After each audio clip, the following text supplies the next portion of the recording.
Hello and good evening and welcome to this week's edition of CopaLoadofRacing, where the flat is back. Yes, it's the opening of the tough flat season as per usual at Doncaster tomorrow with their Lincoln card, which looks a pretty competitive race as per usual with these tough handicaps to look at. But there's a couple of listed races also on the card, and of course the consolation race, the Spring Mile.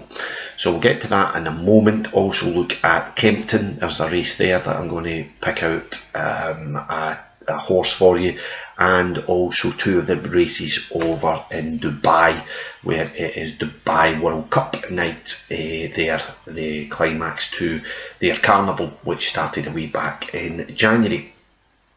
So week's racing, building up really at the aftermath of Cheltenham, still going on, still a lot of talk about some of the races, horse welfare, looking at particularly that national chase, the novices race over 4 miles. The more the indication that you're hearing from a lot of people is whether or not it really has to be run over that extreme trip for novices. In particular, even though a lot of good horses have come out of that race previously, but even listening to quite a lot of chat over the past week, some are saying maybe it should be reduced down to maybe 3¼ miles, similar to the Gold Cup trip. Which you have to remember though, that that particular novice race is run on the old course, whereas the Gold Cup's run over the new course. But you know, there's still plenty of debate up there. I still think, as I said last week, there's still a lot of negativity at times. There seems to be extreme views on both sides, whereas I think there should be some middle ground there, and a bit of common sense coming to the fore here. Sport, particularly like horse racing, does have to heed what public opinion is, and we don't want the sport to be seen as something of, ignoring some of these issues. But we'll move forward, of course. The flat season commences, as I said, tomorrow. Doncaster has a 2-day meeting, tomorrow and Sunday. And then it's a kind of slow, gradual start to the flat season on turf, because next weekend we'll be focusing on, of course, the Grand National. Aintrie's meeting is getting stronger and stronger year after year. Sad news that Altior will not be running in the Melling Chase. Nicky Henderson feels he's not quite right for the race. That might be down to the time period between Cheltenham and Grand National this year has been a little bit shorter compared to last year. A lot of the time that's obviously when Easter falls, and Easter's a lot later this year.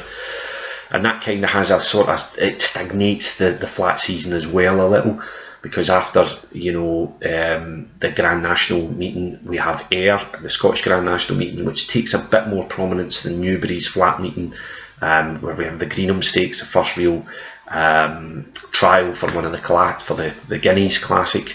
And then after that, Sandown comes to the fore, but that will be delayed a little because Easter weekend is after the Scottish Grand National, and we have a Good Friday, of course, with the All-Weather Championship at Lingfield, and the Saturday card. I always feel the Easter Saturday cards are a little. You've got Haydock and Kempton, but it could be.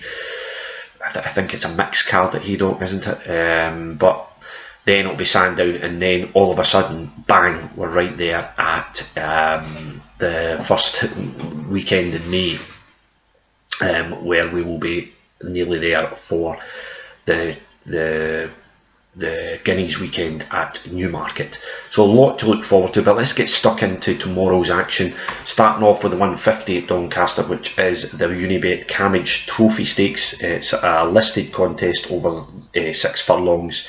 A good race to start off the day with. There's a lot of focus on some of the horses that at the head of the market, the likes of Invincible Army, Equilateral there, and Arbelet for Hugo Palmer as well. The horse that I'm looking at is a horse that I looked at last year a few times, Dean Ivory's horse, Irene. I like this filly. She's got something about her. She's now a 4-year-old. Last year she was going to be targeted, I think, initially for the 1,000 guineas. Didn't quite work out because she ran in one of the trials, and I thought ran pretty well and looked like she would come on for that. But she picked up her form at the back end of last season. Ran reasonably well at Doncaster in their last meeting of the season, and she'll be running on similar type of ground to that as she did then. She had one at Chelmsford back in the late summer, and put up some good efforts at the likes of Doncaster and Ascot.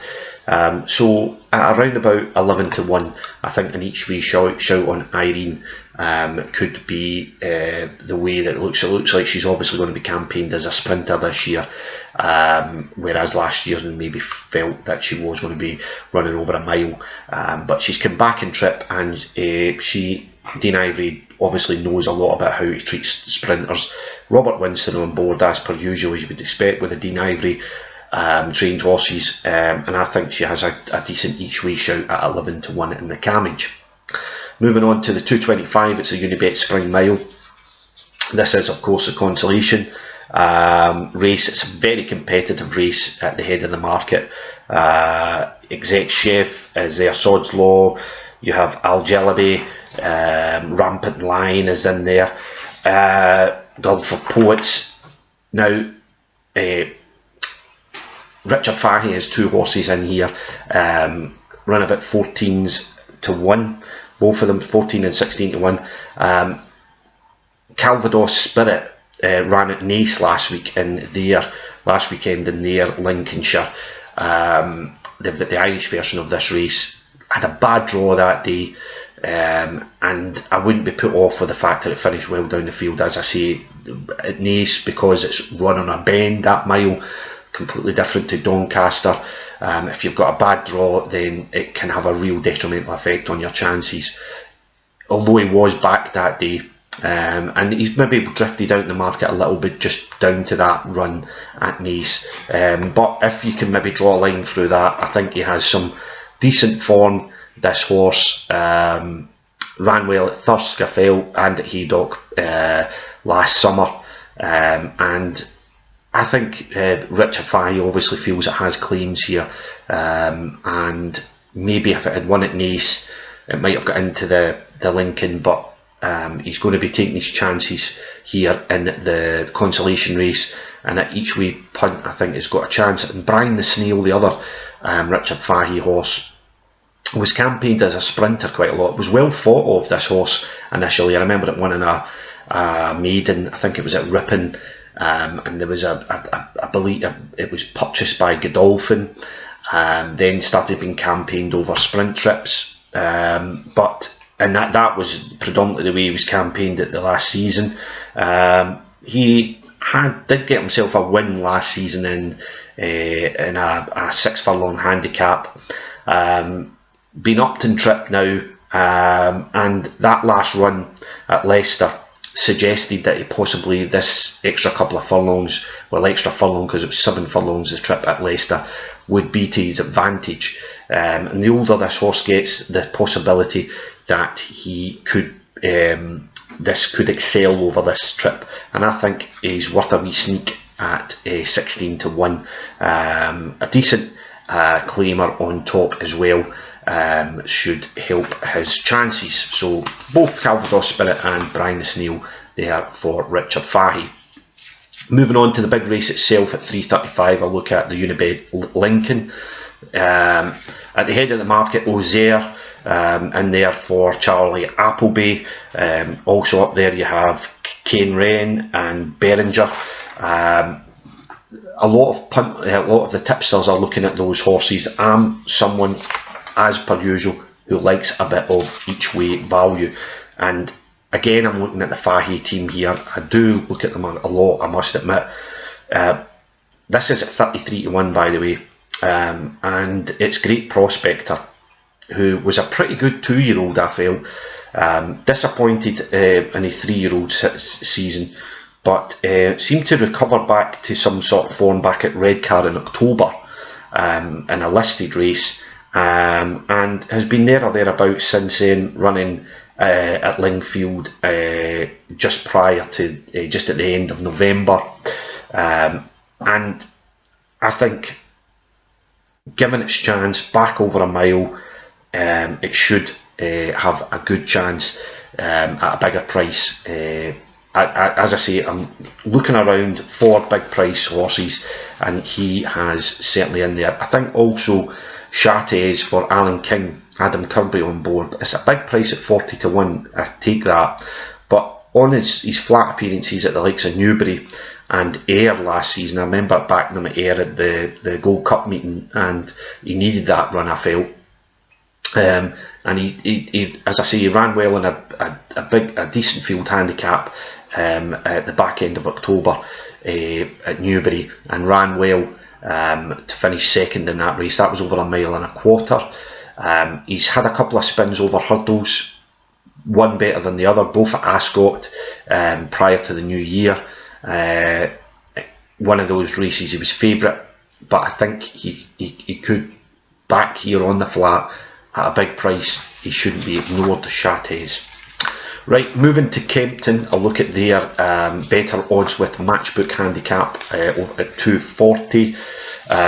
Keith Dalglish has a horse in this race, having this horse had won over course and distance a week ago, Soldier's Minute, and I wouldn't rule out its chances again. I think it has went up £10 for that victory. George Bowen is in this race as well. Sebastian Woods takes off it now. I picked it out at Wolverhampton a few weeks ago, and it ran well, finished third, and then went to Lingfield after that and ran in one of their competitive handicaps, finishing down the field, but it was a messy race that, and you know, sort of didn't have a lot of room for a manoeuvre in there, and got shuffled back in the field.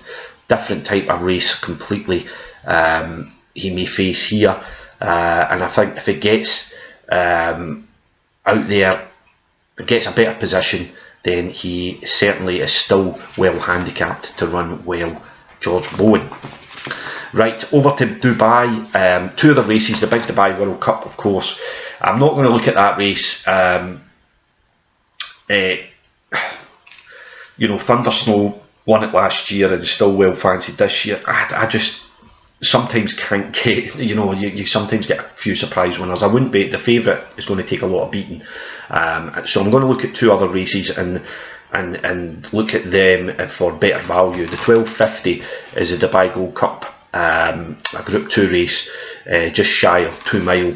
And Charlie Fellowes, Prince of Arran, ran at Meydan back in, I think it was Super Saturday, over a mile and a half, and put up a good performance at a decent price that day. And I think again has been over to Meydan a couple of times.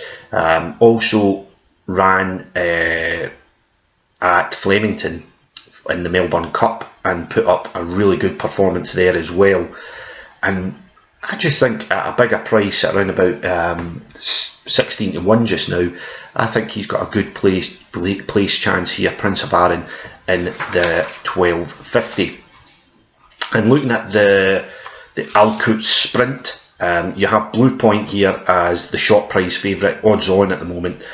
Sands of Mali for Richard Fahey, who had won the champion sprint at Ascot in October, goes over and takes a chance there, and he's second in the market at the moment. Oisin Murphy takes a ride, and if he can get out early as he did at Ascot, dictate the race, then I think he could put it down to Blue Point, and it might be worth looking at that one as a you know, a forecast there. I know they're the front two in the market, but with his value and his price being around about 8 to 1 or 9 to 1 at the moment, then you're certainly in with a shout there at a decent price. And you know, Blue Point will take a lot of beating after his performances at Meydan back on Super Saturday. He's won there also You know, his performances at Meydan this year have been very good, so he is going to take a lot of beating, but I think it's still worth a shout. He seems to like the Meydan track, does Blue Point, but Sans O'Malley, it would be his first trip over there, and I think it is worth a wee look at that horse in the Alcoot Sprint. Right, okay, so as I say, that's us looked at the opening of the flat season. Next week it is of course Grand National time, and next weekend, next Friday night, I will be focusing on all the runners and riders and giving you my thoughts. Tiger Roll looks in sparkling form coming into it, and I think the handicappers gave him a hell of a chance, particularly after that performance at Cheltenham. Is he an improving horse? From what he's done this season, it certainly seems that way. You know, so he's going to be have a hell of a chance to win back-to-back nationals, something we've not seen since the Great Red Run. And beyond that, then I've always felt pretty confident about Rathfinden. I think he's got a great chance. I think the Scottish horse Like For You Lad, after that performance at Cheltenham as well, has to come into the reckoning. And Yala Enki was another horse that I mentioned, ran in the Gold Cup, but really would like soft ground. I doubt he's going to get that. The weather has been pretty dry of late. Next week there is a chance that we could see some rain at Aintree, but will it be enough to make it to Yala Enki's advantage? I don't know. But we'll look more at that. Friday we'll have a better idea as to what the ground's going to be like, and then we can really get stuck into the chances of some of those at the head of the market and some of the bigger prices, the horses that should give you a good run for your money. So that's all to come, but for the moment, have a great weekend and CopaLoad of Racing.